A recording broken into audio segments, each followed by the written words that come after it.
The creation of coding was revolutionary. It has propelled humanity to limits unimaginable before coding was invented. I want to show you the origins of what has brought humans to these immense limits. These limits were first invented by Alex Turing with his Turing machine. Alex Turing made the first successful machine able to process math without a human. How the Turing machine worked was by using logic gates to give the machine a set of instructions based off what they know.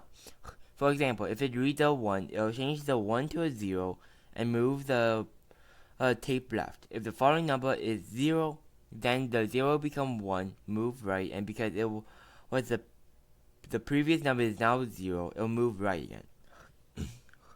The Turing machine knows how to process these numbers because of logic. Logic gates are processes of when the machine should send a pulse to do different functions. The most commonly used gates are AND, OR, and NOT gates. These are then gates that branch out of these by combining the function of these gates. An AND gate sends a signal when two inputs are sent, OR gates send signals when at least one input is sent, and NOT gates only send signals when no input is sent. Then there are gates that combine gates, specifically the AND gate, the NOR gate, and the NOR gate. The AND gate, also known as the NAND gate, means that if two inputs are detected, do not send an output. And NOR gate sends an output signal if no input is sent at all. When the first computer was created, the tapes and logic gates used in Alan Turing's machine were electronicized, but it was not an easy process. The amount of components needed for the computer to have electronic display, have restored the knowledge of binary, and have the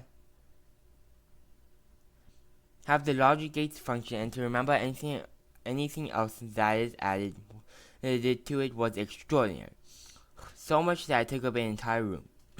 It is because of this obvious flaw that computers were quickly developed to be much smaller and better for home use. Body said that in order for computers to work, they need to be able to recognize binary. So what is binary? First of all, it was made by Garfield Leibniz by transforming the ones and zeros from Alan Turing's Turing machine and creating it for a digital computer. But this is a decent few years after Turing. When Garfield created binary, he also made a numeric value system to measure the amount of information stored as binary. This created the byte. 1 byte is equal to 1 column of binary.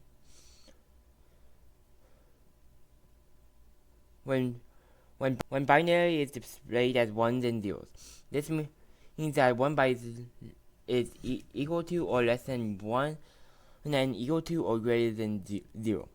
This then means that if a computer has 32 bits, a computer could use 32 spaces to represent a symbol in binary. From there, coding evolved into scripting and programming, which are things I will not talk about here. Coding has laid foundations for heights that were impossible before its creation. With its basic beginnings when it was first released to public use, many people learned quickly. Some who may currently be using those early skills. Those who have harnessed the skills have brought us fascinating new technologies, from being able to retain images to taking sequences of images for videos, and even being able to learn how to complete human tasks.